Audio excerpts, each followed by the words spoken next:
शिवा, आठवतात का ते दिवस जेव्हा पुण्याची जमीन उद्ध्वस्त झाली होती आणि एका आईच्या हातात फक्त स्वप्न होतं, स्वप्न. जेव्हा तुम्हाला लाल महालात उभं केलं आणि सांगितलं ही माती तुमची आहे, तिला परक्यांच्या हाती जाऊ देऊ नका, त्या शब्दांची आठवण आज आमच्या डोळ्यात पाणी आणतंय. तो लाल महाल आमच्यासाठी फक्त राजवाडा नव्हताच, ती तर आमची शाळा. तिथेच आम्ही ऐकलं रामायण, महाभारत आणि तिथेच समजलं अन्यायाविरुद्ध उभं राहणं हेच खरे धर्मकार्य. आठवतंय शिवबा, जेव्हा पहिला तोरणा जिंकला तेव्हा तुमच्या वयाची मुलं खेळत होती, तुम्ही मात्र इतिहासाच्या पायऱ्या चढत होतात. तेव्हा आमच्या डोळ्यात अभिमान होता, पण मनात फक्त एकच प्रार्थना, हा मुलगा तलवारींपेक्षा विचार मोठा ठेवो. आऊसाहेब, तोरणा जिंकताना आमच्या मनात फक्त विजय नव्हता, आमच्या मनात स्वराज्याचा विश्वास होता आणि तो आपण पेरला. प्रतापगड, अफजल खान, शाहिस्ते खान यांनी स्वराज्याला कमी लेखलं, पण तुमच्या उत्तराने त्यांना समजलं हा महाराष्ट्र झोपलेला नाही.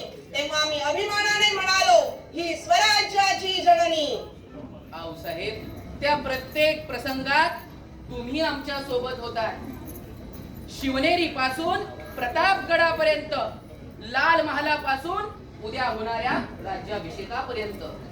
गेल्या हिंदूंना तर प्रखर आश्वासन तर हवंच, त्यासाठी हवं तख्त, स्वराज्याचं तख्त.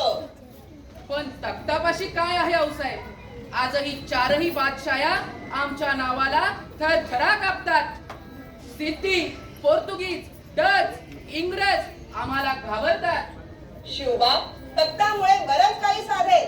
पत्राचे मायने बदलतील. राजा म्हणजे यवन, दिल्लीपती राजा बादशाह हिंदुस्थानाचा शहनशाह आहे, हा समज घुसला जाईल. शिवबा, राज्याभिषेक हा केवळ सोहळा नसून ती एक क्रांती आहे, क्रांती. होय आऊसाहेब. हो शिवबा, उद्या तुमच्या मस्तकावर मुकुट असेल, पण लक्षात ठेवा हा मुकुट पराक्रमाचा नव्हे तर जबाबदारीचा आहे. स्वराज्य म्हणजे सिंहासन नव्हे तर स्वराज्य म्हणजे जनतेचा श्वास. आऊसाहेब, तुमचा प्रत्येक शब्द आमच्यासाठी आदेश आहे. आमच्या शेवटच्या श्वासापर्यंत या मातीची मान आम्ही खाली जाऊ देणार नाही. होय शिवबा, उद्या इतिहास तुमचं नाव लिहिल, पण लक्षात ठेवा हे राज्य तुमचे नाही, माझे नाही, हे या मातीचं आहे, या महाराष्ट्राचं आहे.